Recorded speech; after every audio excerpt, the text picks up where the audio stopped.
నిర్గమకాండము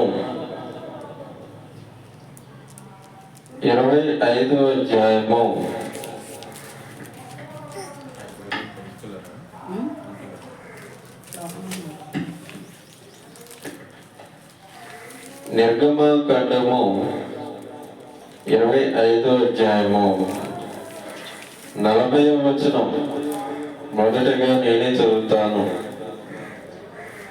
కొండ మీద నీకు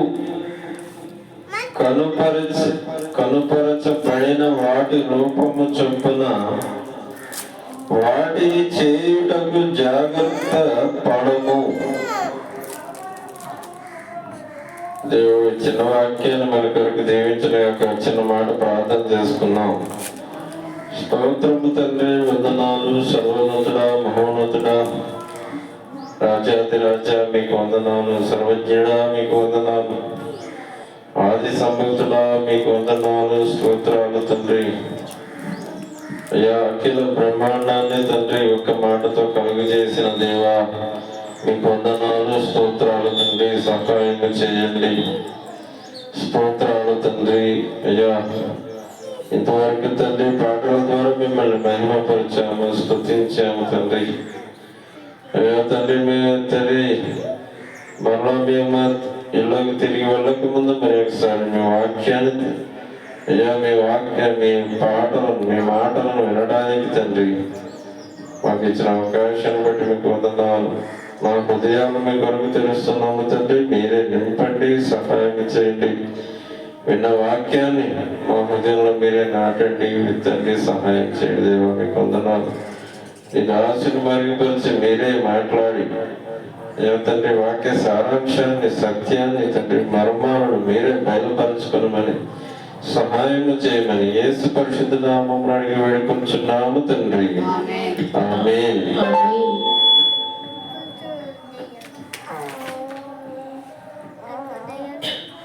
చదవండి. నిర్గమకాండము 25వ అధ్యాయము 40వ వచనం. కొండ మీద నీకు కనపరచబడిన వాటి రూపము చొప్పున వాటిని చేయుటకు జాగ్రత్త పడు. కొండ మీద నీకు కనపరచబడిన వాటి రూపము చొప్పున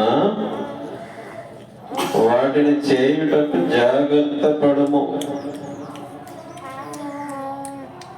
ఈ మాట ఎవరు చెప్తున్నారు? ఎవరికి చెప్తున్నారంటే తండ్రి అయిన దేవుడు యేసయ్య దేవుడు మోషేతో మాట్లాడుతున్నాడు. 25వ అధ్యాయము 1వ వచనం. చాలండి. యెహోవా మోషేకి ఇలాగ సెలవిచ్చెను. అంటే దేవుడు మోషేతో మాట్లాడుతున్నాడు. దేవుడు మోషేతో మాట్లాడుతున్నాడు. ఎక్కడంటే సీనాయి కొండ మీద. నిర్గమకాండము 19వ అధ్యాయము 11 చివరి చదవండి. యెహోవా సమస్త దూతల కంటే గొప్పవాడని ఇప్పుడు నాకు తెలిసేదనను. మరియు మోషే మాయమైన ఈత్రో ఒక దహన బలిని 11 చివరి చదవండి.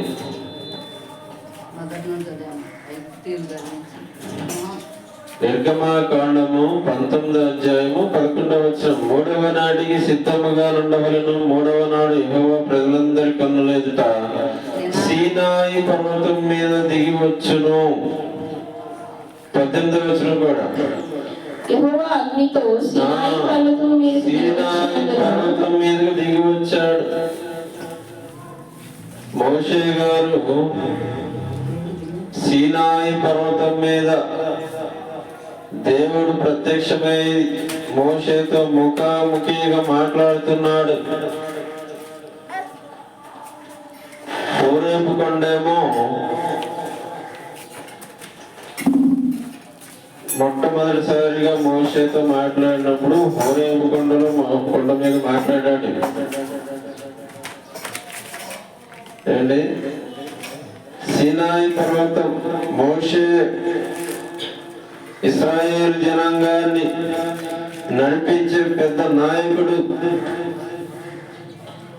సీనాయి పర్వతం మీద మోషే గారికి దేవుడు ప్రత్యక్షమై ఏమని చెప్తున్నాడు? కొండ మీద నీకు కనపరచబడిన వాటి రూపము చొప్పున వాటిని చేయుటకు జాగ్రత్త పడము. 25:9 చదవండి. నేను నీకు కనపరచు విధముగా మందిరము యొక్క ఆ రూపమును దాని ఉపకరణములన్నిటి రూపమును నిర్మింపవలెను. నేను నీకు కనపరచు విధముగా మందిరము యొక్క ఆ రూపమును దాని ఉపకరణములన్నిటినీ రూపము చొప్పున నిర్మించమంటున్నాడు. అంటే దేవుడు మోషేతో ఏమంటున్నాడు? ఒక మందిరాన్ని నిర్మించమంటున్నాడు. ఒక ప్రత్యక్షపు గుడారాన్ని దేవుడు నిర్మించమని చెప్తున్నాడు మోషేతో. ఒక మందిరాన్ని నా కొరకు నిర్మించని మోషేకు ఆజ్ఞాపించాడు దేవుడు. సెలవుల ఆజ్ఞ ఇచ్చాడు, నువ్వు ఎలా కట్టాలి. ఒక రూపాన్ని చూపిస్తున్నాడు. హాలీవుడ్ సినిమాలో ఎలాగ చెయ్యిలో పెట్టంగానే ఎలాగైతే కనిపిస్తూ ఉంటుందో సేమ్ అదే విధంగా దేవుడు ఒక రూపాన్ని చూపిస్తున్నాడు మోషేకు. ఒక మందిరాన్ని కట్టు, నా కొరకు ప్రత్యక్షపు గుడారాన్ని కట్టు, నా కొరకు ఒక మందిరాన్ని ఇంకో ఈ రూపంలో కట్టాలి, ఇంత పొడవు ఉండాలి, ఇంత వెడల్పు ఉండాలి అంటే మందిరం బయట ఉండాలి, మందిరం లోపల ఉపకరణాలు ఉంటాయి, ఉపకరణాలు కట్టాలి. నేను ఏ విధంగా అయితే చూపించాలో అదే నువ్వు చేయాలని చెప్పి మోషేకు సెలవిస్తున్నాడు దేవుడు. 10వ వచనంలో చూసినట్లయితే 25:10 వారు తుమ్మకర్రతో ఒక మందసము చేయవలెను. దాని పొడుగు చాలండి. మందసమును దాని పొడుగు 2 మూరలు, దాని వెడల్పు 3.5, దాని ఎత్తు 3.5. అంటే ఒక మందసాన్ని చేయమంటున్నాడు. 3.5 ఎలా కట్టు అని ఒక మందసాన్ని చేయమంటున్నాడు. అలాగే 17వ వచనంలో మరియు నీవు వేయి బంగారుతో కరుణాపీఠాన్ని తయారు చేయమంటున్నాడు. దాని పొడుగు కరుణాపీఠం బయట చెప్పేసాడు. ఇంకా ఈ తెరల గట్టు, ఈ తెరల గట్టు అని 4 పొడవు అంతా చెప్పేశాడు. ఇప్పుడు లోపల గురించి కూడా చెప్తున్నాడు. మందసము గురించి, కరుణాపీఠం గురించి చెప్తున్నాడు. 18వ వచనంలో మరియు 2 బంగారు కెరూబులు చేయమంటున్నాడు.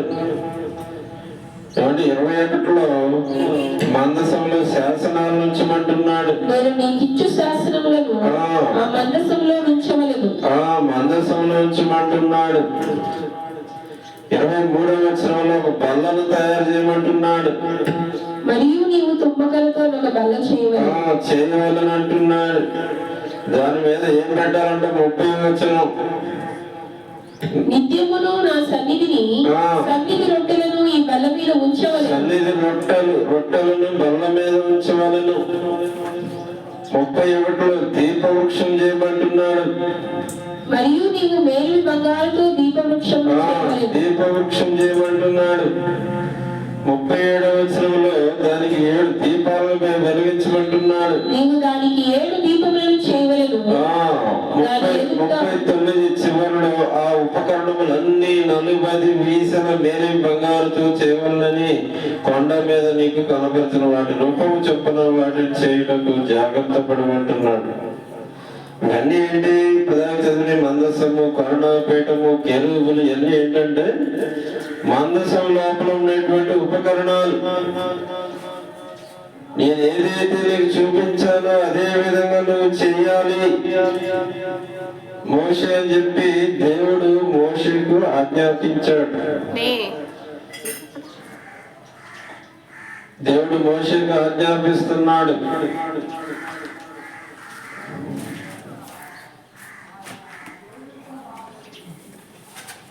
మందిరం మందిరం అన్న ప్రత్యక్షపు గుడారం అన్న ఒకటే. మందిరం మందిరం ప్రత్యక్షం పేరేముందంటే క్రీస్తు సంఘం. మందిరం లేదా ప్రత్యక్షపు గుడారం లేదా మన భాషలో చెప్పుకోవాలంటే క్రీస్తు సంఘం. క్రీస్తు సంఘం, క్రీస్తుకు సంబంధించినటువంటి సంఘం. ఒక మందిరాన్ని కట్టమంటున్నాడు.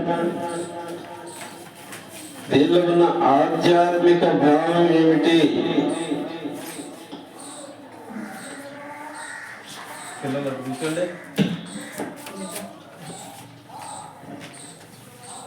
క్రీస్తు సంఘం. క్రీస్తు సంఘం అంటే ఏమిటి? క్రీస్తు కట్టమంటున్నాడు దేవుడు. మోషేకు ఒక మందిరాన్ని కట్టమన్నాడు, ఆజ్ఞాపిస్తున్నాడు. నువ్వు ఎలాగే చేయాలి, ఇలా కట్టు అని అంటున్నాడు.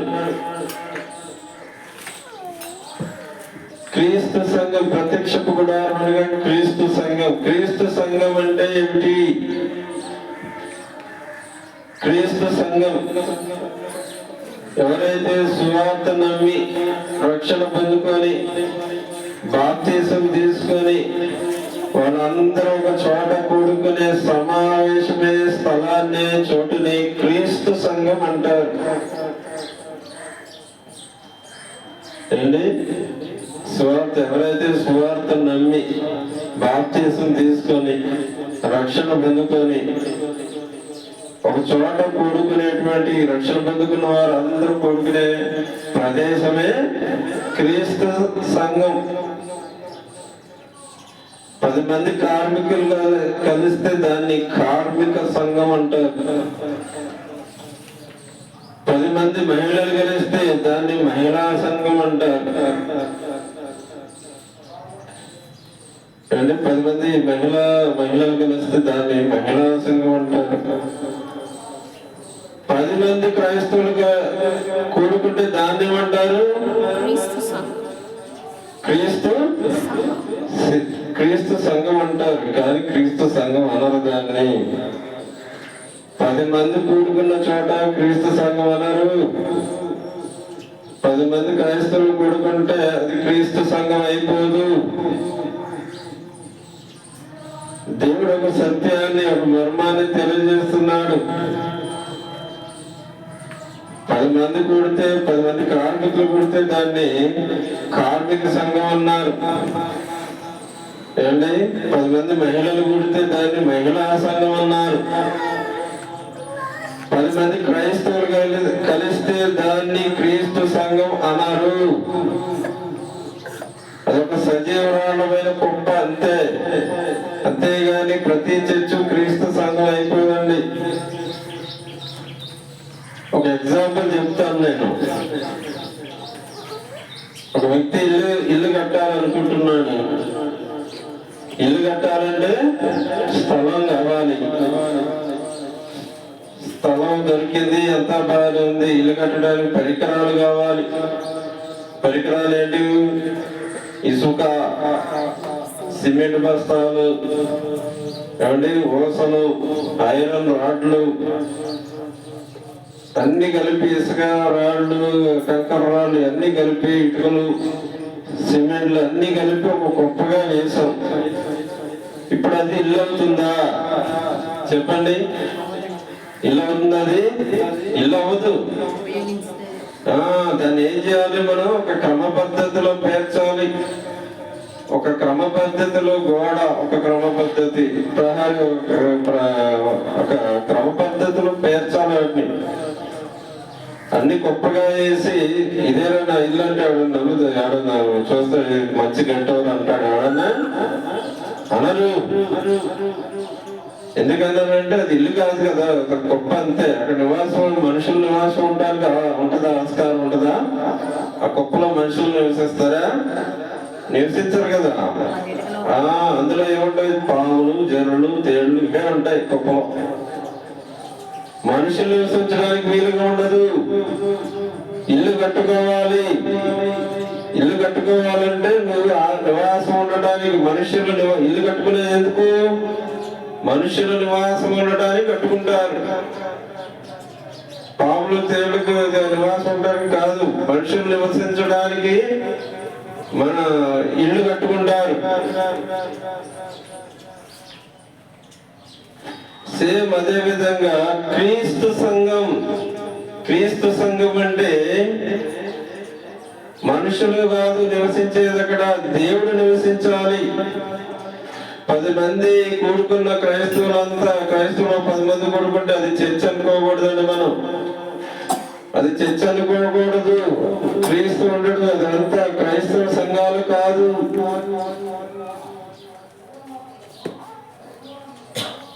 అదొక సజీవరాల గొప్ప. 10 మంది రక్షణ పొందుకొని స్వార్థనని బాప్తిసం తీసుకొని ఒక చోట కూడుకుంటే అది సంఘం అయిపోదండి, క్రీస్తు సంఘం అయిపోదు.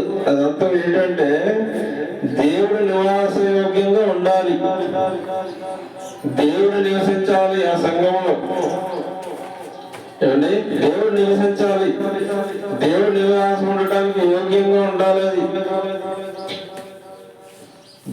దేవుడు నివాసం ఉండాలంటే అక్కడ అర్హత ఏమిటంటే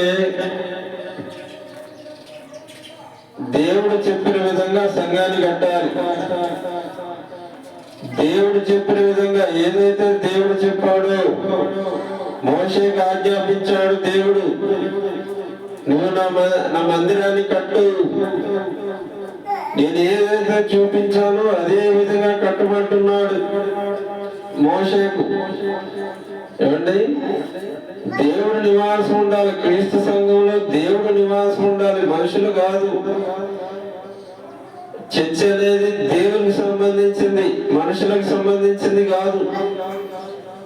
అక్కడ నివసించాలి. ఎవరు నివసించాలి? దేవుడు నివసించాలి, అంతేగాని మనుషులు కాదండి నివసించేది.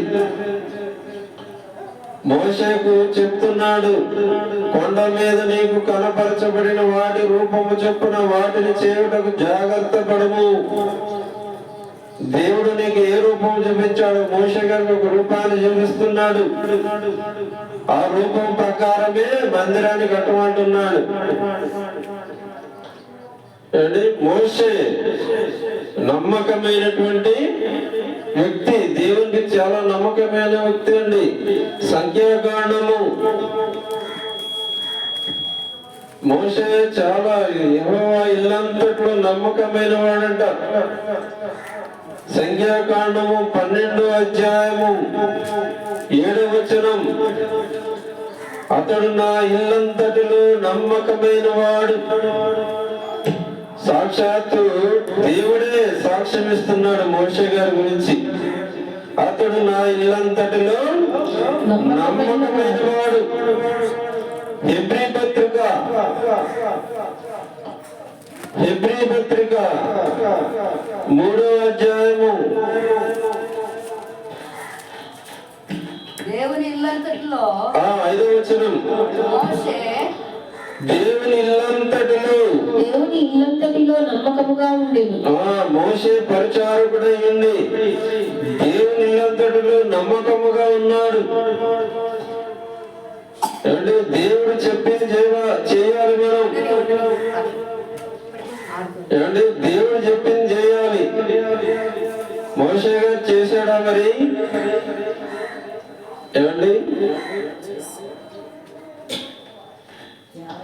మందసాన్ని కట్టమంటున్నాడు. మందిరంలో ఉన్నటువంటి ఉపకరణాలన్నింటినీ చక్కగా చేయమంటున్నాడు, చక్కగా పేర్చమంటున్నాడు. బల్ల మీద సన్నిధి రొట్టె బల్ల పెట్టమంటున్నాడు. ఏమంటే ఉపకరణాలన్నింటినీ బంగారంతో తయారు చేయమంటున్నాడు. చెప్పింది చేశాడా లేదా? ఇల్లు నమ్మకమైన వాడు అంటే చెప్పింది చెప్పినట్టు చేసేవాడే నమ్మకమైన వాడు. ఏమండి? నిర్గమాకాండము 40వ అధ్యాయము, నిర్గమాకాండం 40వ అధ్యాయం 16వ వచనం, మోషే ఆ ప్రకారం చేసెను. యెహోవా అతనికి ఆజ్ఞాపించిన వాటినన్నిటినీ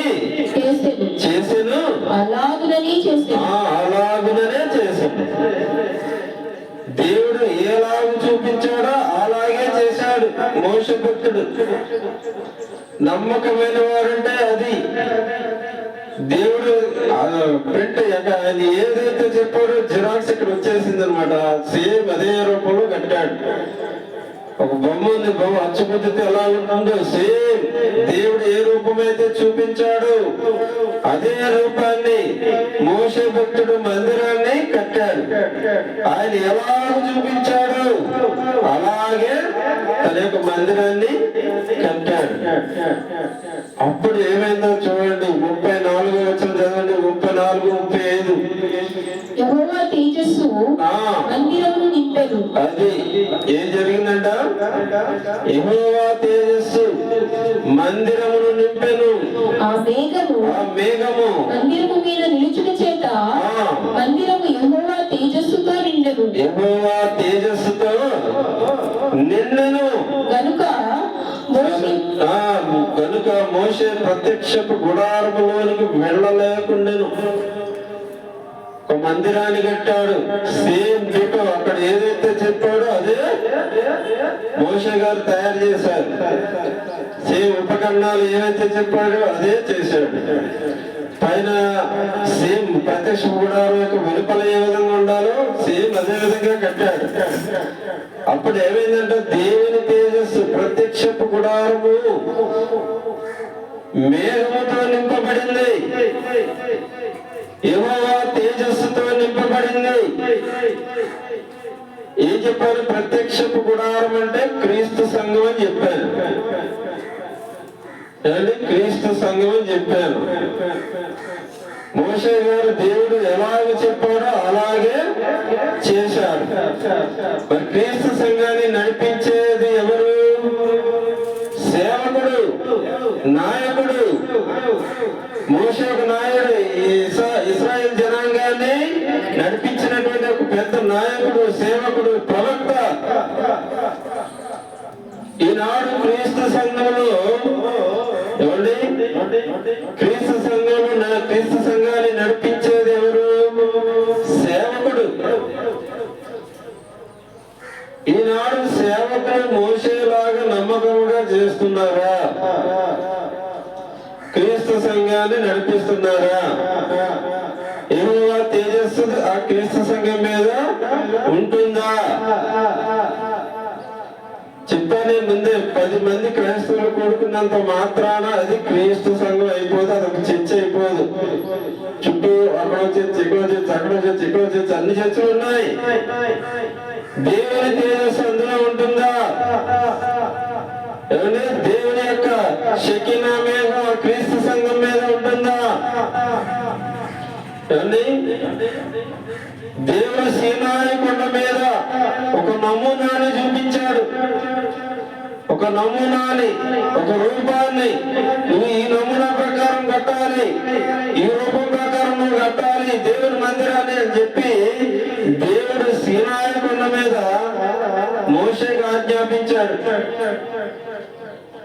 ఇక్కడ సీనాయి కొండ, మరి సేవకునికి సీనాయి కొండ ఏది? ఇప్పుడు సీనాయి కొండ వెళ్ళి ఇజ్రాయెల్ దేశం సీనాయి కొండ ఎక్కి అక్కడ వెళ్ళి చూడాలా సేవకుడు వెళ్ళి? కాదు. సీనాయి కొండ అంటే బైబిలే సీనాయి కొండ, బైబిలే సీనాయి కొండ. హల్లెలూయా, హల్లెలూయా, హల్లెలూయా. బైబిలే సీనాయి కొండ. సేవకుడు ప్రతిదీ లేఖనాన్ని ఫాలో అవ్వాలి. సేవకుడు ప్రతిదీ బైబిల్ ఏం చెప్పిందో అదే ఫాలో అవ్వాలి. సొంత పెత్తనాలు చేయకూడదు. మోషే సొంత జ్ఞానాన్ని ఉపయోగించాడా? మోషే సొంత జ్ఞానాన్ని ఎక్కడ ఉపయోగించాడు? Same ditto. ఇక్కడ ఏమని చదువుకున్నాం? 16 మోషే ఆ ప్రకారం చేసెను, యెహోవా అతనికి ఆజ్ఞాపించిన వాటన్నిటిని చేసెను, అలాగనే చేసెను. దేవుడు ఎలా చూపించాడో అలాగే చేశాడు మోషే. ఈనాడు క్రీస్తు సంఘం పరిస్థితి ఏంటి? దేవుడు కట్టమన్న మీద ఒక సేవకుడికి ఒక మందిరాన్ని అప్పచెప్పినప్పుడు సేవకుడు ఏం చేయాలి? దేవుడు చెప్పిన నమూనా ప్రకారం తన యొక్క సంఘాన్ని కట్టుకోవాలి. ఈనాడు ఉన్నాయి. వీటికి ఒక 10-20 సంఘాలు ఉన్నాయి. వాటిలో ఏది క్రీస్తు సంఘం?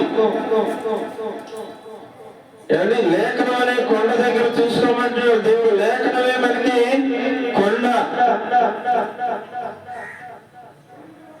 తన సేవకుడు అనేవాడు ఏం చేయాలి? తన యొక్క సంఘాన్ని లేఖనం అనే కొండ ద్వారా ప్రకటింపజేయాలి. తన సంఘాన్ని క్రీస్తు నివసించే యోగ్యంగా చేయాలి. దేవుడు నివసించాలి ఆ చర్చిలో. ఈనాడు అనేక చర్చలు ఉన్నాయి. ఏది దేవుడు ఉంటున్నాడు అర్థం కావట్లేదు, ఏది దేవుడు ఉన్న చర్చ అర్థం కావట్లేదు. చాలా చర్చలు ఉన్నాయి. ఉండటానికి ఒక 10-20 చర్చలు ఉన్నాయి. ఒక్క వీధిలోనే 10-20 చర్చలు ఉంటాయి. వీళ్ళందరూ నమ్మకమైన వారా నేను అడుగుతున్నాను. సేవకుల్ని విమర్శించడం కాదు కాదండి. సేవకులు నమ్మకంగా దేవుని కొరకు చేస్తున్నారా? నమ్మకంగా దేవుని పరిచయం చేస్తున్నారా? నమ్మకంగా ఆయన మందిరాన్ని కడుతున్నారా? మోషే ఎలా చూపించాడో అలా కట్టాలి సేవకుడు కూడా. ఈనాడు క్రీస్తు సంఘం ఎలా ఉంటుందంటే దేవుడి మీద తిరగబడే క్రీస్తు సంఘంగా తయారైంది. సేవకులు కూడా దేవుని చెప్పినట్టు చేయకుండా ఎవరు సొంత జ్ఞానాన్ని ఉపయోగిస్తున్నారు. సొంత జ్ఞానాన్ని ఉపయోగిస్తున్నారని సేవకులు క్రీస్తు సంఘాన్ని నడిపించట్లేదు సరిగ్గా. మోషే సొంత జ్ఞానాన్ని ఎక్కడా ఉపయోగించలేదు. సౌలు సొంత జ్ఞానాన్ని ఉపయోగించాడు. దేవుడు చెప్పింది చేయలేదండి. ఎవరి చూడండి, మొదటి సమయాల గ్రంథము, మొదటి సమయాలు 15వ అధ్యాయము 8వ వచనం చదవండి. అమాలేకీయుల రాజైన అగగును ప్రాణముతో పట్టుకొని జనులందరినీ కత్తి చేత నిర్మూలన చేశాడు. పౌలును జనులను కూడి అగగును 9వ వచనం చదవండి. గొర్రెలలోను ఎడ్లలోను క్రొవ్విన పిల్లలు మొదలైన వాటిలోని మంచి వాటిని నిర్మూలన చేయక కడగా నుంచి పనికిరాని నీచ పశువులన్నిటిని నిర్మూలన చేసిరి. 3వ వచనం చదవండి. సమూయేలు సౌలు గారితో చెప్తున్నారు, కాబట్టి నీవు పోయి కనికరింపక అమాలేకీయులను హతము చేయము. పురుషులనేమి, స్త్రీలనేమి, పిల్లలనేమి, పసిపిల్లలనేమి ఎవరైనా సరే ఏం కనపడితే చంపుపాడి అని చెప్పాడు సమూయేలు గారు. సౌలు ఏం చేశాడు? సొంత జ్ఞానాన్ని ఉపయోగించాడు. ఇది మంచి బాగుంది, ఇది ఉంచేద్దాం, పక్కన పెట్టేద్దాం. రాజును కూడా చంపలేదంట. తర్వాత సమూయేలు వచ్చి ఆ విషయాలని చెప్పి చంపేస్తాడు అమాలేక రాజుని. అంటే సొంత జ్ఞానాన్ని ఉపయోగించకూడదు. సొంత జ్ఞానాన్ని ఉపయోగిస్తే దేవుడు తిరస్కరించాడు సౌలుని. ఈనాడు క్రీస్తు సంఘంలో ఎంతమంది లేఖనాన్ని ఫాలో అవుతున్నారు?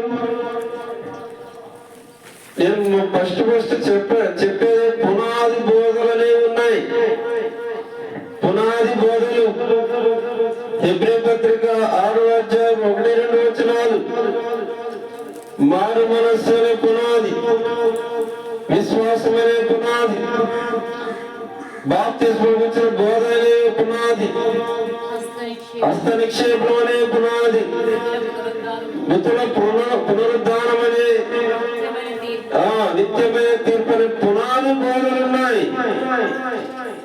ఏమండి, ఈ బోధలన్నిటిని పక్కన పెట్టారు. అది క్రీస్తు సంఘం ఎలా అవుతుంది? దేవుని మహిమ, దేవుని తేజస్సు ఎలా ఉంటుంది ఆ క్రీస్తు సంఘం మీద? ఏమండి, కొంతమంది మారు మనసు లేదని బయలుదేరారు ఈరోజు. అంటే మారు మనసు ఉంది అని హెబ్రీ పత్రిక 6వ అధ్యాయం 1-2 వచనాల్లో పేతురు గారు ఎంతో మంది 3,000 మందిని మారు మనసు పొంది తన దేవుని దగ్గర నడిపించాడని ఉంది. ఏమంటే మారు మనసు లేదని చెప్తారు. క్రీస్తు సంఘం ఎలా తయారవుతుంది? దేవుడి మహిమ అక్కడ ఎలా ఉంటుంది? బాప్తిసం ఉంది. బాప్తిసం ఎలా ఇవ్వాలి? ముచ్చుట బాప్తిసం ఇవ్వాలి.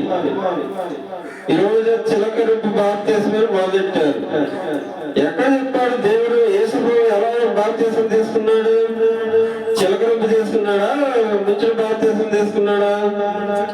ముంచుడు బాప్తీసం తీసుకున్నాడు. యేసు ప్రభువే స్వయంగా అఖిల బ్రహ్మాండాన్ని సృష్టించిన దేవుడే స్వయంగా ఈ భూలోకానికి వచ్చి ఎవరిని ముంచుడు బాప్తీసం తీసుకున్నాడు.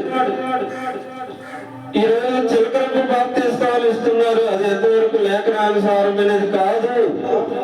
అందుగురించే ఆ క్రీస్తు సంఘాలని క్రీస్తు సంబంధించిన సంఘాలు కాదండి అవి. ఏమంటే మారు మనసు లేదంటారు, బాప్తీసం చిలకరింపు ఇస్తా ఉంటారు. లేఖనాన్ని కొండ అనే చూడలేదు, సీనాయి కొండ, బైబిల్ అనే కొండని చూడట్లేదు, దేవుడు చెప్పినట్లు చేయట్లేదు. ఏమంటే దేవుడు చెప్పినట్టు మోషే చెప్పినట్టు చేసినాడు మోషే భక్తుడు. ఈ రోజు నేటి క్రైస్తవం ఎలా ఉందంటే ఎవరు ఇష్టం వచ్చినట్టు వాళ్ళు చేస్తున్నారు. మారు మనసు లేదు. ఏమండి బాప్తీసంగా అవసరం లేదంటారు, రక్షణ అవసరం లేదంటారు. ఏమండి మృతుల పునరుద్ధానం లేదని చెప్తారు. ఏమంటే తీర్పు ఉందని తీర్పు ఉందని చెప్తే తీర్పు లేదంటారు. ఇక్కడ ఉన్న మా సత్యం ఏంటంటే తీర్పు భూలోకంలో కూడా చేయమని చెప్పాడు దేవుడు.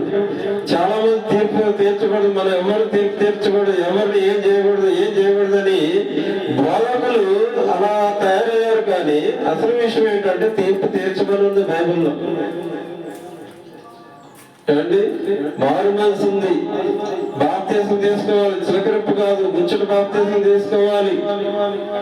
ఒకడేమో బూట్లు వేసుకుని మీరు వాక్యాన్ని బోధిస్తాడు, అక్కడేమో మోషేకి ఊరేపు కొండ మీద నీ చెప్పులు తీసి రామయ్య అంటే ఈయనేమో పులిపేట మీద బూట్లు వేసుకుని మీరు వాక్యం చెప్తా ఉంటాడు. అది క్రీస్తు సంఘం ఎలా ఉంటుంది, దేవుని తేజస్సు ఎలా ఉంటుంది, అక్కడ ఏమండి ఎలా ఉంటుంది అన్ని దేవుడు చెప్పమనే చెప్పట్లు. అక్కడ సేవకుడు దేవుడు చెప్పమనే చెప్పట్లేదండి, కల్పనా కథలు చెప్తున్నాడు. అక్కడ ఆయనకి వచ్చిందేదో నోటికి వచ్చిందేదో అది చెప్తున్నాడు. సేవకుడు చెప్తాడు, ఏం చెప్తాడు, ఎంతసేపు ఫ్యామిలీస్ గురించే.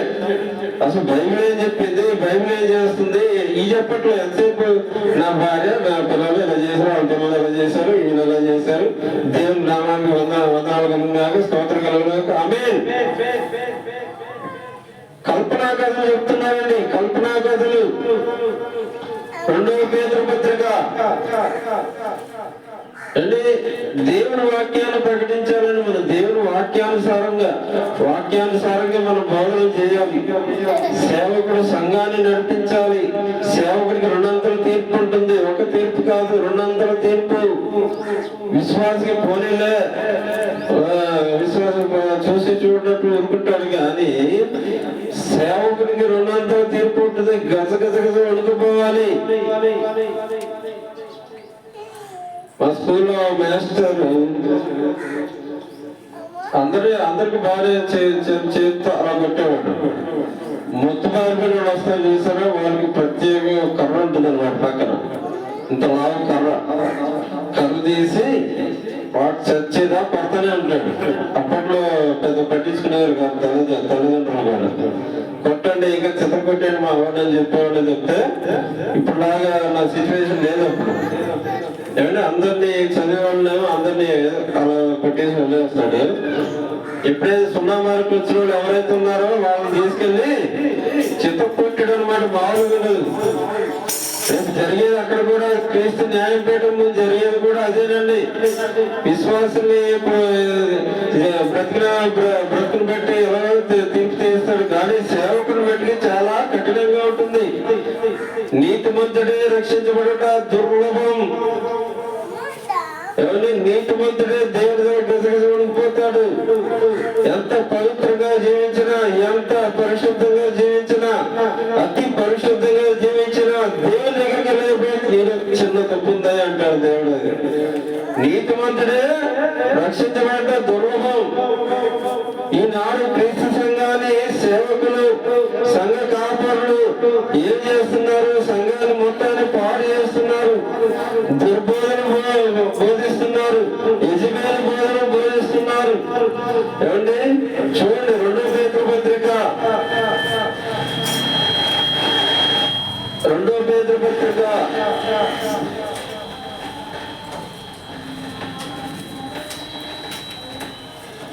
2వ అధ్యాయము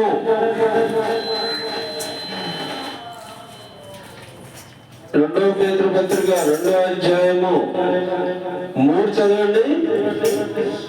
వారు అధిక లోపులై కల్పనా వాక్యములు చెప్పుచు మీ వలన లాభము సంపాదించుకుందరు.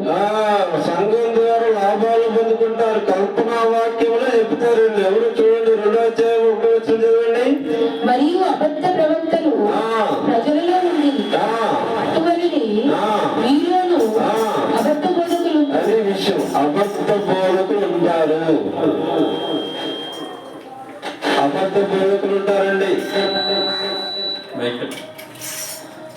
అబద్ధ బోధకులు ఉన్నారు. వీళ్ళు ఎంతసేపు ఏం చెప్తారు? కల్పనా వాక్యాలు చెప్తారంటారు. వారు సొంతంగా కల్పించుకొని అది చెప్తారంటే లేఖనం ఏమి చెప్పుచున్నదో అది చెప్పారు వాళ్ళు.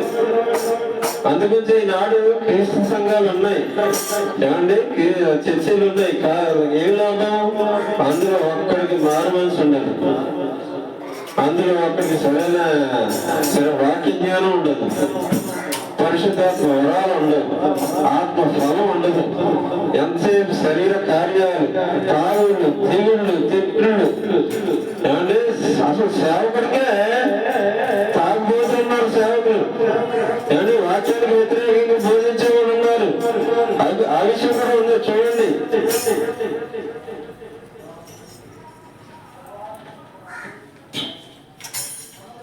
రెండవ పేతురు పత్రిక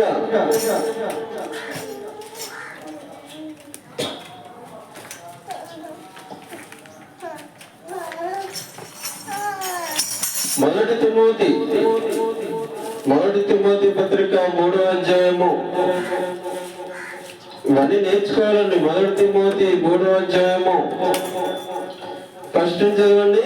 ఎవడైనను అధ్యక్ష పదవిని ఆశించిన ఎడల అట్టి వాడు దొడ్డపరిని అపేక్షించుచున్నాడు. నమ్మదగినది. అధ్యక్షుడు వాడు నిందారహితుడును, ఏకపత్ని పురుషుడును, మితానుభవుడును, స్వస్థబుద్ధి గలవాడును, మర్యాదస్తుడును, అతిథి ప్రియుడును, బోధింపదగిన వాడునై ఉండి మద్యపానీయులు కొట్టువాడును కాక సాత్వికుడును, జగడమాడని వాడును, ధనాపేక్ష లేని వాడునై. చాలండి. ఎవరైనా అధ్యక్షత పదవిని ఆశించిన సేవకులందరూ ఇలాగే ఉన్నారు.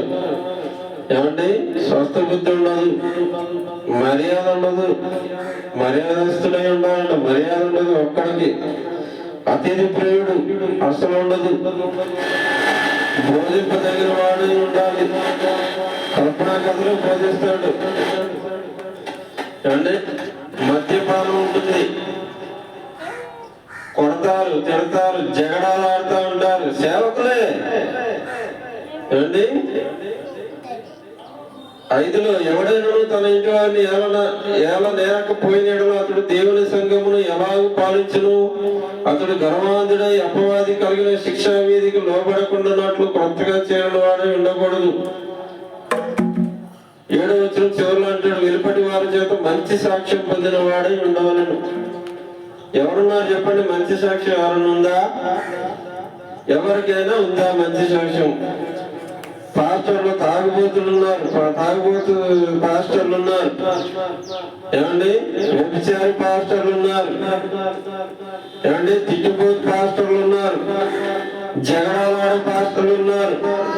ఏమండి, అతిథి ప్రియులు లేనటువంటి పాస్టర్లు ఉన్నారు. వీళ్ళందరూ సంఘాన్ని భ్రష్టు పట్టిస్తున్నారండి. మోషే ఏ రూపం అయితే చూపించాడో అదే రూపంలో మందిరాన్ని కట్టాడు. ఈనాడు సేవకులు దేవుడు ఏ రూపం చూపిస్తాడో దానికి వ్యతిరేకమైన రూపాలతో మందిరాన్ని కడుతున్నారు. దేవుడు ప్రేమించమని చెప్తుంటే వీళ్ళు ద్వేషిస్తూ ఉంటారు. ఏమంటే దేవుడు కనికర పూర్ణై ఉండమని చెప్తుంటే ఇలా ఎంతసేపు కొట్టుకోవడం తిట్టుకోవడం గలతీ పత్రికలో ఉన్న విషయాలన్నీ ఉంటాయి, శరీర కార్యాలు ఉంటాయి. కొరింథీలో ఉన్నట్టు ఆ కార్యాలన్నీ కనపడతాయి. ముందుగా చెప్పినట్టు ప్రాచీన స్వభావాలు వదిలిపెట్టరు. అంటే సేవకుడు కరెక్ట్ గా ఉంటే మందిరం కరెక్ట్ గా ఉంటుంది. అందుగురించే చెప్తున్నా, 10 మంది కొడుకున్న క్రైస్తవులందరూ అదొక చర్చ అనుకుంటే అది భ్రమ. అక్కడ క్రీస్తు ఉన్నాడు, క్రీస్తు ఉండాలి. ఎవరైతే వాక్యానుసారంగా లేఖనానుసారంగా ఎవరైతే వాక్యాన్ని బోధిస్తారో మారు మనసు విశ్వాసం, మారు మనసు అనే అనుభవం, విశ్వాసం అనే అనుభవం, బాప్తిసం అనే అనుభవం, ఏమండి పునాది గురించిన బోధనలు ఎవరైతే వీటిని అవలంబిస్తారో వాళ్ళు మాత్రమే క్రీస్తు సంఘాన్ని కరెక్ట్గా కడుతున్నట్టు అనమాట. మారు మనసు లేకపోతే ఏమవుతుంది? అన్ని శరీర కార్యాలు కనబడతాయి కదా. ఏమండి క్రీస్తు సంఘం అంటే సేవకుడు కరెక్ట్ గా ఉండాలి. సేవ అంటే ఏదో అనుకుంటున్నారు. ఏమండి సేవ అంటే ప్రతి వాడు 4 డబ్బులు వస్తాయి. ఇక్కడ చెప్పాడు కదా, చదువుకున్నాం. 2 పేతురు 2వ అధ్యాయము, ఏమండి 2 పేతురు 2వ అధ్యాయం 3వ వచనం చదవండి. డబ్బులే వాళ్ళకి కావాల్సింది ఏంటంటే డబ్బులే. డబ్బుల కోసమే సేవ చేస్తున్నారు. వారు అధిక లోపులై కల్పనా వాక్యములు చెప్పుచు నీ వలన లాభం సంపాదించుకోవాలని చేస్తున్నారు. లాభము సంపాదించుకుందరు వారికి పూర్వం నుండి విధింపబడి తీర్పు ఆలస్యం చేసి వారి నాశనం గురికి నిద్రపోదు.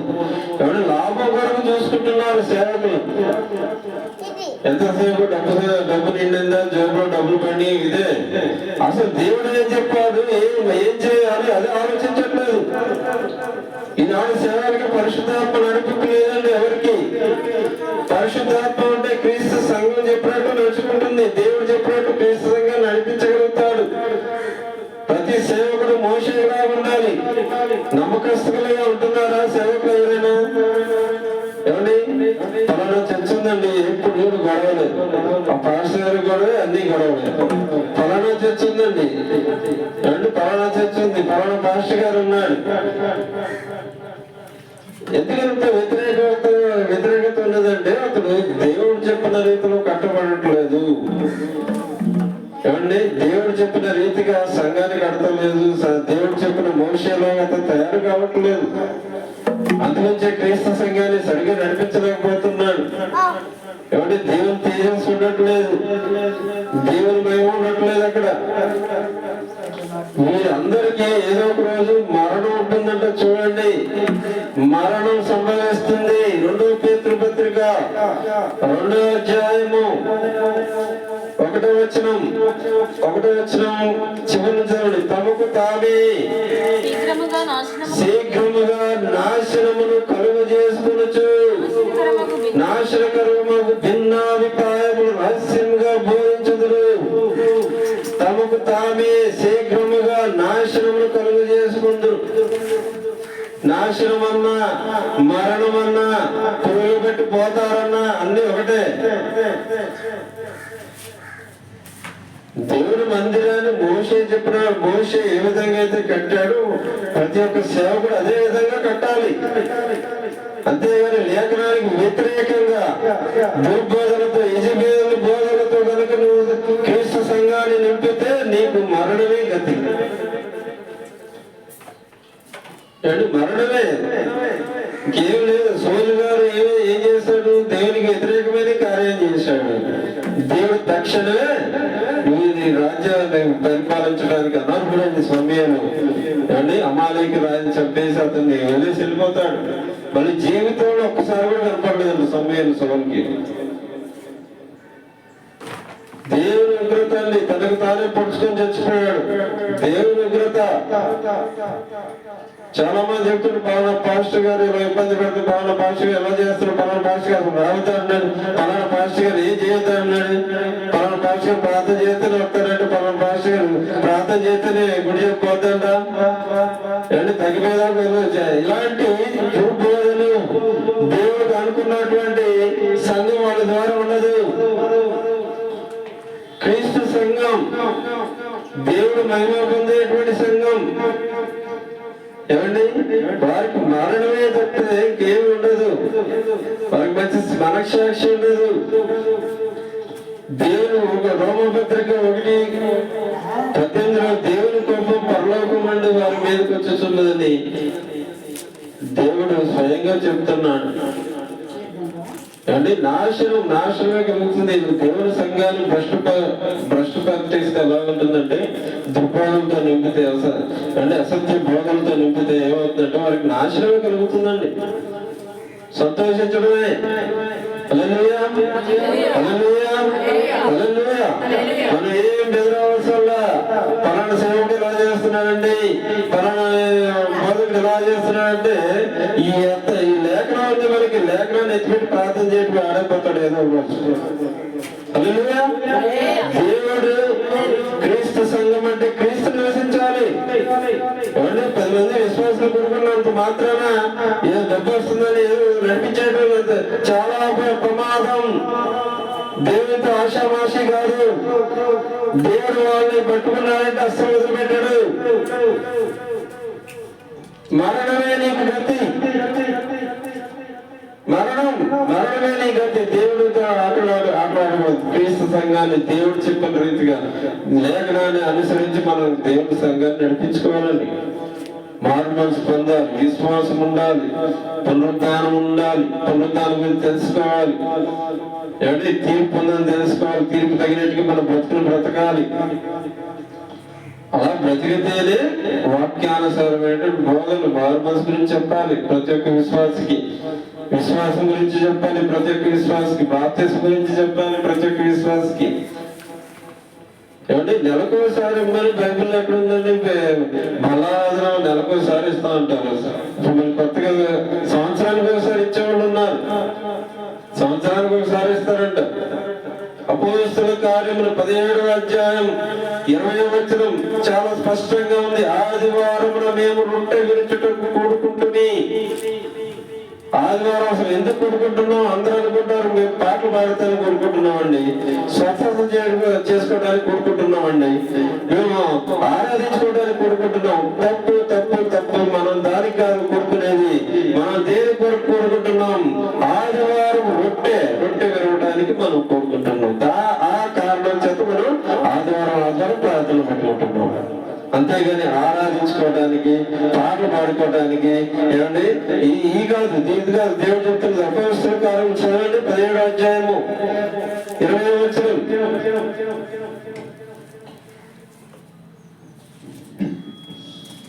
కొన్ని క్రొత్త సంగతులు మా చెవులకు వినిపించుచున్నావు కనుక. అపోస్తలుల కార్యములు 17వ అధ్యాయం 20వ వచనం. ఆదివారంలో రొట్టె విరుచుట కూడుకుని ఉంటుందని చూడండి. 27వ వచనం. క్షమించాలి. ఆదివారమున మేము రొట్టె విరుచుటకు కూడినప్పుడు. చాలా స్పష్టంగా ఉందా లేదా? అంటే ఆదివారం రొట్టె విరుచుటకే కూడుకుంటున్నాం. మనం పాటలు పాడుకోవడానికి కాదు, ఆరాధించుకోవడానికి కాదు, దేనికి కాదు. ప్రభు శరీరాన్ని ఎవరైతే తిని తాగుతారో వాళ్ళు నిత్య జీవం కలిగి ఉందరు. నిత్య జీవం కలగాలంటే నువ్వు శరీరాన్ని తీసుకోవాలి. అది అంత పక్కన పెట్టేసి నెలకోసారి అంటాడు, సంవత్సరానికి ఒకసారి అంటాడు. ఏమండి ఈ మధ్యలో శనివారం ప్రార్థన కొడుకులు అంటాం. వాక్యానికి వ్యతిరేకమైనవి చేస్తున్నారు అందరూ కూడా. వాక్యాన్ని లేఖనం అనే కొన్ని చూడట్లే. మోషే భక్తుడు, ఆయన ఎంత భక్తుడు, దేవుడు చెప్పినట్టు చేశాడు. ఈనాడు సేవకులు దేవుడు చెప్పినట్టు ఎవరు చేస్తున్నారో ఎవరు చేయట్లే. ఒకడేమో శనివారం అంటాడు, ఏమండి ఒకడేమో ఆదివారం బలం అవసరం లేదంటాడు, ఒకడేమో చిలకరం బాప్తిజం ఇస్తా అంటాడు, ఏమండి ఒకడేమో మారు మనసు అనుభవం అవసరం లేదంటాడు, అసలు ఒకడేమో మృతులు పునరుద్ధానమే లేదంటాడు, ఒకడేమో అసలు తీర్పే లేదంటాడు. ఏమండి ఇలా రకరకాల బోధలు, రకరకాలైనటువంటి బోధలు ఎందుకు వచ్చినాయి చెప్పారు కదా. 2 పేతురు 2వ అధ్యాయం 1వ వచనంలో కల్పనా వాక్యములు చెప్పొచ్చు. లేఖనం అనేటువంటి కొండను చూడకుండా వాళ్ళ మనసు స్వనీతిని స్వబుద్ధిని ఆధారం చేసుకుని కల్పనా కథలు చెప్తున్నారు. కాబట్టి ఈనాడు దుర్బోధలు యజబేలు బోధలు వచ్చినాయి ఈనాడు సంఘంలోకి. అందుగురించి క్రీస్తు మహిమను పొందుకోలేకపోతున్నారు. క్రీస్తు ఆ సంఘంలో నివసించలేకపోతున్నాడు. దేవుడికి యోగ్యమైన చర్చలు లేవండి ఈనాడు. దేవుడు నివసించడానికి వీలుగా చర్చలు లేవు. అన్ని సైతాలు నివసించడానికి వీలుగా ఉంటున్నాయి. దేవుడు నివసించాలి సంఘంలో, సైతాలు కాదు. ఏడు సంఘాలు సైతాలు నివసిస్తున్నాడు. అందుని బట్టి ప్రేమ లేదు, కోపాలు, తాపాలు, తాగుడు, సిగరెట్లు, వ్యభిచారాలు అన్ని.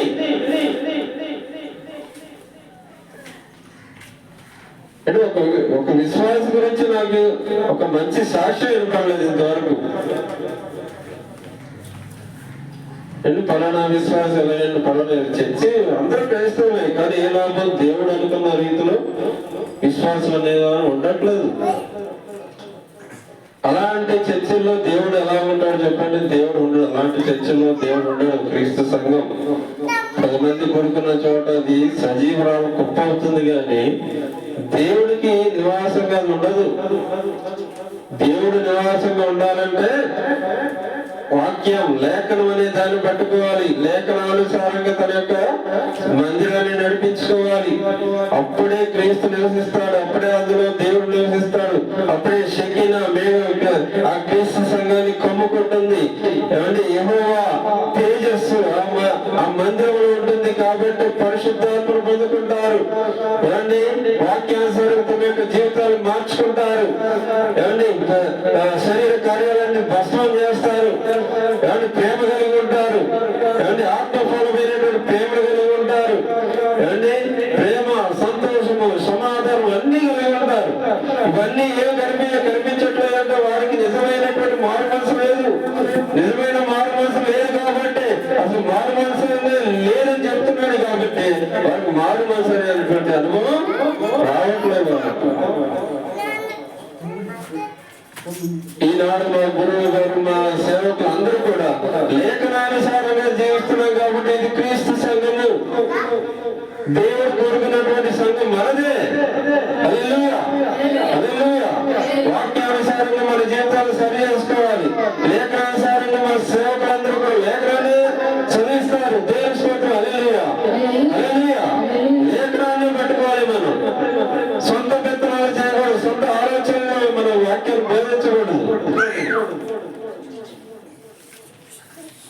వాక్యం వాక్యం వాక్యం లేఖనం లేఖనమే చూడాలి. మనం 10 మంది కూడుకున్న క్రైస్తవ సమాజం ఏది కూడా చర్చన రాదు, చర్చన కాదు. దేవదేవసాయి గారు చెప్పినట్టు ఏ వ్యక్తిని దూషించకూడదు, ఏ మతాన్ని దూషించకూడదు, ఏ వ్యక్తిని దూషించరాదు, ద్వేషించరాదు. ఎవరిని ద్వేషించరు, కానీ లేఖనాన్ని లేఖనంతో సరి చేసుకోవాలండి. మోషే తయారు చేసినటువంటి మందిరం దేవుడు చెప్పినట్టుగా ఉంది. అంటే యెహోవా తేజస్సు వచ్చింది. మరి ఈనాడు క్రీస్తులో యెహోవా తేజస్సు ఎందుకు రావట్లేదు? ఎందుకు పరిశుద్ధాత్మ కృపావరాలు రావటం లేదు? ఎందుకు ఆత్మఫలం పొందుకోవడం లేదు? కారణం ఇదేనండి. అండి చాలా మంది ఇంకా మారలేదు, ఇంకా మారు మనసు లేదు. రాకడ చూస్తే చాలా అతి సమీపంలో ఉంది. అంటే ఇంకా ప్రేమించడం తెలియదు వ్యక్తులకి. ఇంకా ద్వేషించడాలు, ఇంకా నరుక్కోవటాలు, చంపుకోవటాలు, వ్యభిచారాలు, తాగుళ్ళు, తిట్టుళ్ళు, గొడవలు ఇవే సరిపోతున్నాయి ప్రతి ఒక్క క్రైస్తవుడికి కూడా. క్రైస్తవులు అలా ఎప్పుడు ఉండకూడదు. అలా జీవించేవాడు క్రైస్తవుడు కాదు. దేవుడు కోరుకున్నటువంటి క్రైస్తవుడు కాదు అతను. వాడు భ్రమ. మీరు క్రైస్తవుడు కాదు, వాడు భ్రమ అంతే. నేను క్రైస్తవుడు అని చెప్పుకుంటారు, కానీ వాక్యానుసారంగా జీవించిన ప్రతి వ్యక్తి కూడా సైతాను బిడ్డ కిందగా వస్తాడు. ఎవరైతే వాక్యానుసారంగా జీవిస్తారో వాడు మాత్రమే దేవుని బిడ్డ కింద లెక్కగా వస్తాడు. ఎవరైతే దుర్మార్గం చేస్తూ తన యొక్క సంఘాన్ని నడిపిస్తున్నారు, అవన్నీ కూడా సైతాను నివసించేటువంటి క్రీస్తు సంఘాలు, కానీ దేవుడు నివసించడానికి అనువుగా ఉండేటువంటి సంఘాలు కాదండి. అండి సౌలు వ్యతిరేకంగా ఉన్నాడు, అబద్ధ బోధకులు ఉన్నారు అండి. అబద్ధ బోధకులు వారికి నాశనమే. మనం ఎలా ఆరాధించుకోవాలి? యోహాను సువార్త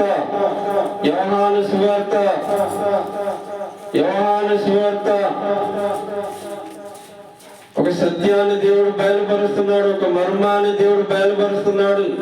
సత్య బోధ, అపోస్తుల బోధ, పౌలు బోధ, పరిశుద్ధాత్మ దేవుడు నడిపింపు. యోహాను సువార్త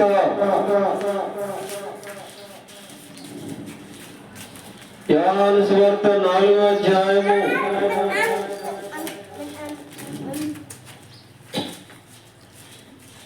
తీసారా? 4వ అధ్యాయం యోహాను సువార్త 4వ అధ్యాయము 23, 24 చదవండి. అయితే యథార్థముగా ఆరాధించువారు ఆత్మతోను సత్యముతోను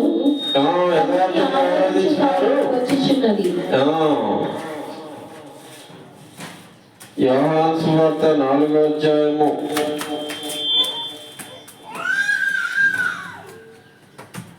23. అయితే యథార్థముగా ఆరాధించేవారు ఆత్మతోను సత్యముతోను తండ్రిని ఆరాధించు కాలం వచ్చుచున్నది. అది ఇప్పుడు వచ్చే ఉన్నది. తను ఆరాధించేవారు అట్టి వారు కావాలని తండ్రి కోరుచున్నాడు. దేవుడు ఆత్మ కనుక ఆయనను ఆరాధించేవారు ఆత్మతోను సత్యముతోను ఆరాధింపవలను.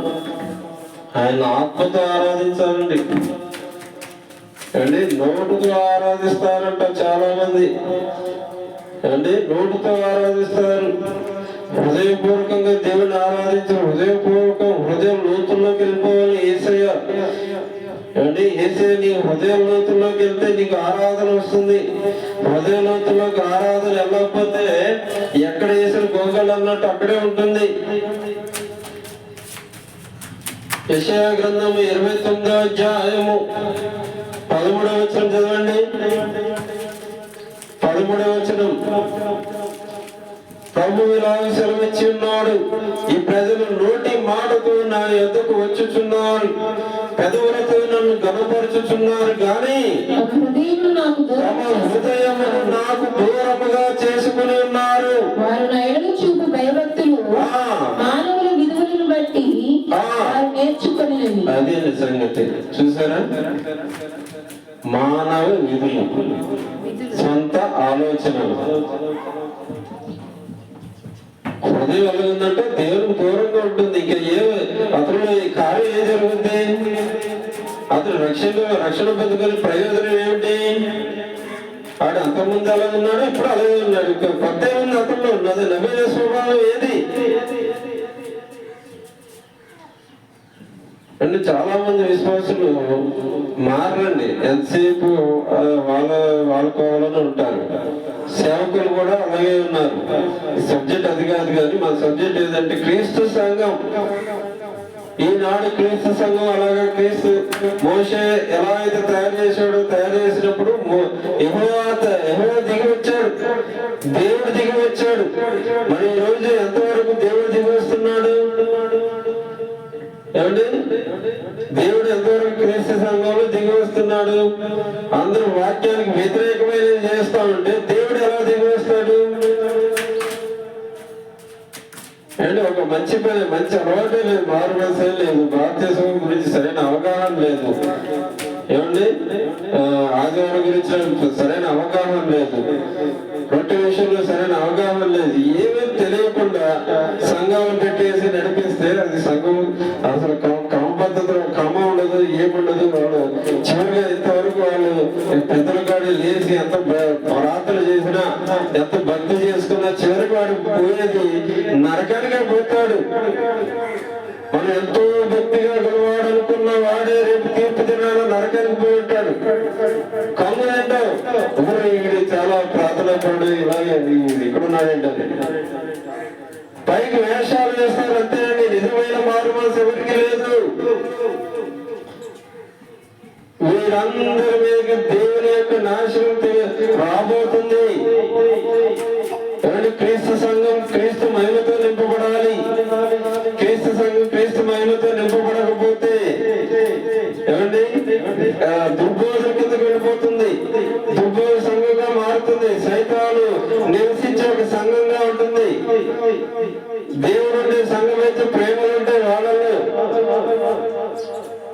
ప్రేమ లేదంటే అక్కడ ఉన్నది ఎవరు? సైతాను. ప్రార్థన చేసుకోవడం తడు గొడవలు అంట.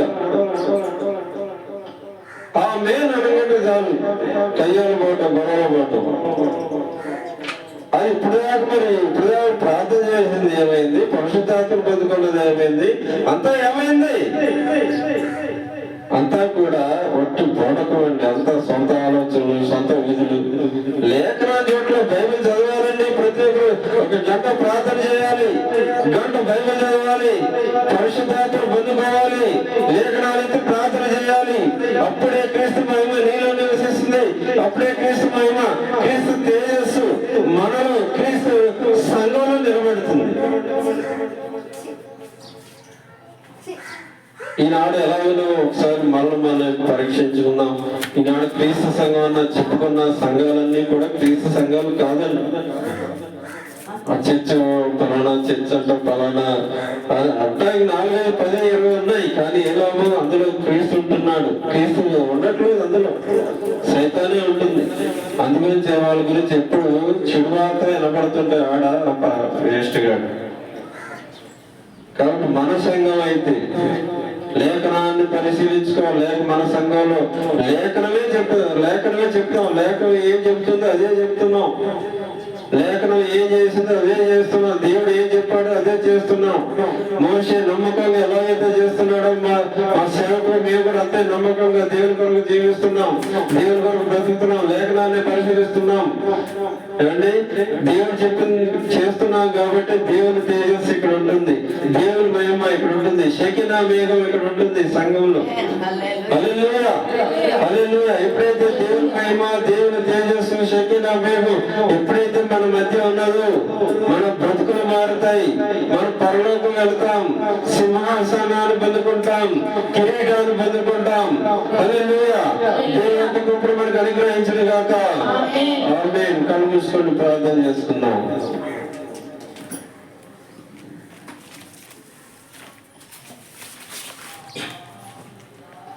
స్తోత్రము తండ్రి, వందనాలు. సర్వోన్నతుడా, మహోన్నతుడా, మీకు వందనాలు, స్తోత్రాలు తండ్రి. ఈనాడు 10 మంది క్రైస్తవులు కొడుకున్నంత మాత్రాన అది క్రీస్తు సంఘం అనొద్దండి. అది చర్చే కాదు. 10 మంది కొడుకుంటే ఇక ప్రతిదీ చర్చ అయిపోతే ఎలాగా? అక్కడ క్రీస్తు నివసించాలి, యేసయ్య నివసించాలి. అక్కడ యేసయ్య నివసిస్తేనే అది క్రీస్తు సంఘం అవుతుంది. క్రీస్తు సంఘం అంటే ఆ క్రీస్తు సంఘం కాదండి, యేసయ్య కొడుకున్న క్రీస్తు సంఘం. అంటే యేసయ్య ఉండాలి, దేవుని తేజస్సు ఉండాలి. ఈనాడు సేవకులు కూడా దేవుడు చెప్పినట్టు చేస్తే, దేవుడు ఎలాగ చెప్పాడో అలాగే చేస్తే దేవుని మహిమాను పొందుకుంటాం, వాక్యానుసారంగా విశ్వాసాన్ని కలిగి ఉంటాం, నిత్యమైన తీర్థం తెలుసుకుంటాం, అవగాహన చేసుకుంటాం. ఏమండి, ఇవన్నీ తెలుసుకోవాలండి. ఇవన్నీ తెలుసుకోకుండా భక్తి చేస్తే ఏమి లాభం ఉండదు. నువ్వు ఒకటే, అన్యుడు ఒకటే. నువ్వు నరకానికి పోతావు, అన్యుడు కూడా నరకానికి పోతాడు. ఎవరైతే లేఖనానుసారంగా జీవిస్తారో, లేఖనానుసారంగా తమ యొక్క జీవితాలను నడిపించుకుంటారో వాళ్ళు మాత్రమే పరలోకానికి వెళ్తారు. ఇది సత్యం. హల్లెలూయా. సత్యానికి అసత్యాలు కలిపితే, అసత్యం బోధన చేస్తే కనుక నువ్వు నరకానికి పోతావు, నాశనానికి తెచ్చుకుంటావు, మరణాన్ని పొందుకుంటావు. ఫలానా సేవకుడండి ఎప్పుడు గొడవ పడుతూ ఉంటాడు, ఫలానా సేవకుడండి ఎప్పుడు తాగుతూ ఉంటాడు, ఫలానా సేవకుడండి ఎప్పుడు చూసినా ఆలయాలు తిడతా ఉంటాడు, ఫలానా సేవకుడండి ప్రార్థన చేస్తా ఉంటాడు, చంపేస్తూ ఉంటాడు. ఎవరు ఎలా వచ్చినాయి ఇవన్నీ? లేఖనాలు చూడట్లేదు, వాళ్ళు కల్పనా కథలు చూస్తున్నారు. వాళ్ళకు ఉన్నటువంటి సొంత వాక్యాలు ఫాలో అవుతున్నారు కాబట్టి ఇదంతా జరుగుతుంది. ఇదంతా జరగకుండా ఉండాలంటే లేఖనం బైబిల్ చదవాలి. ప్రతి గంట, ప్రతి నిమిషం కూడా బైబిల్ చదవాలి, ధ్యానించాలి. రోజుకొక 2 అధ్యాయాలు చదువుకోవాలి. దానిలో ఉన్నటువంటి సత్యాన్వేషకులు కావాలి. సత్యాన్ని వెతికి పట్టుకోవాలని పరీక్షించమన్నాడు. సత్యాన్ని పరీక్షించి తెలుసుకోమంటున్నాడు. సత్యం ఎక్కడుందో అక్కడికి వెళ్ళమంటున్నాడు దేవుడు. సత్యం ఎక్కడైతే నీకు దొరికిందో అక్కడ ఉండమంటున్నాడు దేవుడు. సత్యాన్వేషణ చేయాలి. ఇన్ని చర్చలు ఉన్నాయి, ఏది సత్యాన్వేషణ? వాక్యానుసారమైనటువంటి బోధ ఎక్కడుంది? లేఖనానుసారంగా బోధ ఎక్కడుంది? సత్యాన్వేషణ చేయాలి. సత్యాన్వేషణ చేస్తేనే నీకు నిత్య రాజ్యం దొరుకుతుంది. పరలోకం ఊరికే రాదండి, చాలా ఉంటుంది. లోకంలో నువ్వు జీవించాలి, సత్యాన్వేషణ చేయాలి, సత్యం కొరకు బ్రతకాలి. సత్యమే యేసయ్య. సత్యం కొరకు జీవించాలి, సత్యం కొరకు బ్రతకాలి, సత్యాన్ని ప్రకటించాలి, నలుగురిని సత్యంలో నడిపించాలి. పౌలు గారి పరిచయం మనం కూడా చేయాలి. సత్యాన్వేషణ చదవాలి. వాక్యాలు చదివితే అందులో ఉన్నటువంటి నిజం దొరుకుతాయి, అందులో ఉన్నటువంటి మర్మాలు నీకు దొరుకుతాయి. లేఖనం అనే కొండను చూడాలి. ఆ కొండను చూసే దేవుడు అక్కడ ఏం చెప్పాడో అది చేస్తే చాలు, పరలోకం నిత్య రాజ్యం మన సొంతం అవుతుంది. ఇంకా బ్రతుకులు మారట్లేదు, ఇంకా సేవకులకు బ్రతికే మారలేదు. వాళ్ళు వచ్చి సంఘంలో సేవకులు అంటే అది కుదరదండి. దేవుని ఉగ్రత, దేవుని మరణం, దేవుని యొక్క నాశనం పొందుకుంటారు వాళ్ళందరూ. నాకు ఎవరైనా చెప్పారనుకోండి, వాళ్ళు దేవుడే చెప్పాడు వాళ్ళందరూ నాశనం అయిపోతారు. ప్రభు నువ్వు మట్టికి క్రమంగా ఉండవు. నేను సేవకు వచ్చిన కొత్తలో కొంతమంది అన్నారు, నువ్వు సేవకుడు వచ్చా ఎందుకు మాయపడిపోయావు. సేవకుడు అందరూ ఎవరిగా తయారయ్యారు. ప్రతివాడు వెళ్తాం, డబ్బులు సంపాదించుకోవడం, పాపం చేసుకోవడం, ఇదే చేస్తున్నారు. నువ్వు కూడా ఎందుకు వెళ్ళావు మధ్యలో? ఎందుకు చక్కగా ఏదో జాబ్ చేసుకోవచ్చు కదా అన్నారు చాలా మంది. బాబు నేను అలాంటి సేవకుడు కాదు, బాబు నేను అలాంటి సేవకుడు కాదు.